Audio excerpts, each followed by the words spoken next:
Enjoy your own company instead of expecting someone else make you happy. I am not really single. I am dating myself. I take myself out to eat. I buy myself clothes. I love me. I'm awesome. If you want to be strong, learn to live alone. Sometimes I don't feel like going to work, but then I remember I was born cute, not rich. Sitting alone and enjoying your own company is better than being surrounded by fake people. Birthdays give you another year to be fabulous. Life is short. Just do what the F*** makes you happy. Don't get emotionally attached to anyone. They keep saying the right person will come along. I think mine got hit by a truck. To be successful, you don't need beautiful face and heroic body. What you need is skillful mind and ability to perform. I suddenly think the job of acting is a difficult one. It's not as flip, irrelevant, and shallow a calling as I thought it was in the 80s. People think because I can make them laugh on the stage, I'll be able to make them laugh in person. That isn't the case at all. I am essentially a rather quiet, dull person who just happens to be a performer. I'm not a naturally funny man. I find that I can only be funny if I become someone else. It's a bit disconcerting being treated like Madonna. Excellence is not an act, but a habit. As hatred is defined as intense dislike. What is wrong with inciting intense dislike of a religion if the activities or teachings of that religion are so outrageous, irrational, or abusive of human rights that they deserve to be intensely disliked? That awesome moment when you're fucking happy and you don't know why. I'm as poor as a church mouse. That's just had an enormous tax bill on the very day his wife ran off with another mouse, taking all the cheese. The older you get, the more you realize how happenstance has helped to determine your path through life. I tend to be quiet and introspective. I want to express myself in a different way. I have a performing inclination. A good agent doesn't need gadgets. The only gadgets I've ever needed are a sharp eye, sensitive hearing, and a whole bunch of bigger brains. But I always feel that whatever I do, I could do better. I suppose it is perfectionism. People think because I can make them laugh on the stage, I'll be able to make them laugh in person. That isn't the case at all. I am essentially a rather quiet, dull person who just happens to be a performer. But generally speaking, I tend to be quiet and introspective. Monty Python crowd, half of them came from Cambridge and half of them came from Oxford. But there seems to be this jewel, this sort of two-headed tradition of doing comedy, of doing sketches, and that kind of thing. I have to say that I've always believed perfectionism is more of a disease than a quality. I do try to go with the flow, but I can't let go.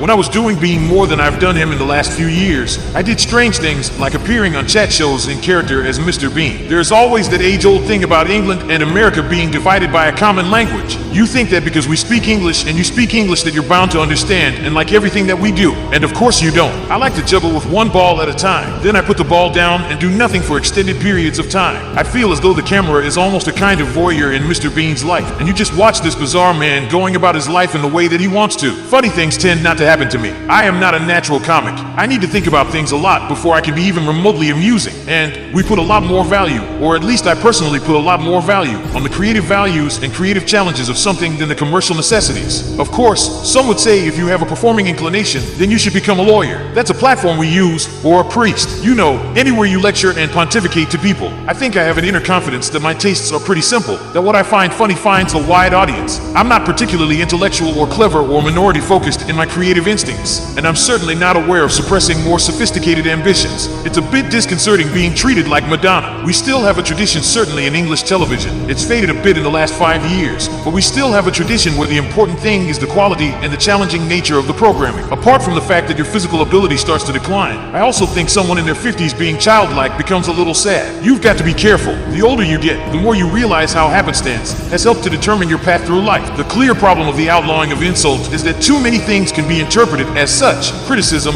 ridicule, sarcasm, merely stating an alternative point of view to the orthodoxy can be interpreted as insult. Mr. Bean is essentially a child trapped in the body of a man. All cultures identify with children in a similar way, so he has this bizarre global outreach. I enjoy racing historic motor cars from the 50s and 60s. The seed of my interest was planted when I was about 12 years old and took over my mother's Morris Minor. I drove it around my father's farm, but my favorite car is still a McLaren F1, which I have had for 10 years. But actually, so many of the clerics that I've met, particularly the Church of England clerics, are people of such extraordinary smugness and arrogance and conceitedness who are extraordinarily presumptuous about the significance of their position in society. I consider myself more of a visual comedian than a physical one. To criticize a person for their race is manifestly irrational and ridiculous, but to criticize their religion, that is a right. That is a freedom. I'm very good at having time off. I tend to take whole years off. I had 1994 and 1997 off. I find it very easy. I just love pottering around doing normal things. And what's interesting about him as a comic character is that the custard pie hardly ever ends up on his face. Nope, I don't enjoy work generally. Not because I'm lazy, it's just all so stressful and worried. I'm more critical of the films I make than anyone else. Marketing is what gets you noticed, and that side of it's something this side of it, if you like, doing interviews is the side of it that I least enjoy, and yet it's 50% of the project. No, I was only funny on stage, really. I think think I was funny as a person toward my classmates when I was very young. You know, when I was a child, up to about the age of 12, I would return to the Blackadder character if the opportunity came up. I have no qualms about that at all. It's not easy to take a sitcom and turn it into a feature. Not so much in Canada, but certainly in the US. As I'm sure you know, money is all, and if they can get another 26 programs of the same thing, even though it advances the culture or those actors' careers, not at all, it doesn't matter. It's the difficulty we had with Mr. Bean. Actually,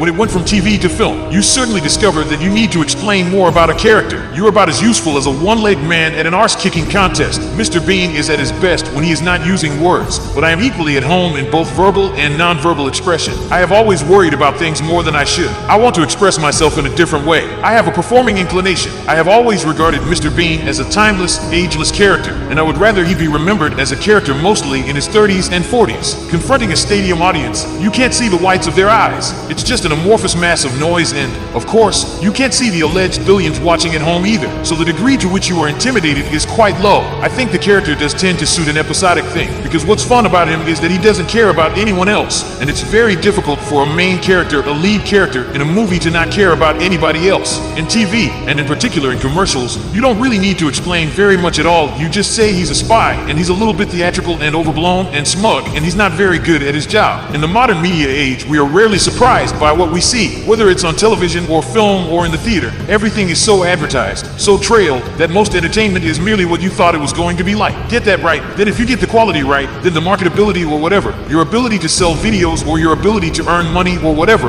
will follow naturally. But try to be creatively lead rather than market lead, and that's important to me. I mean, I can do it when I'm very relaxed and with good friends, then I think I can be amusing. I'm not a collector. I don't like the toy cupboard syndrome that causes so many good cars to evaporate. I suddenly think the job of acting is a difficult one. It's not as flip, irrelevant, and shallow a calling as I thought it was in the 80s. I don't much enjoy back and forth. I mean, I think it has its own particular qualities, but I think it's inferior to any of the half-hour ones we did.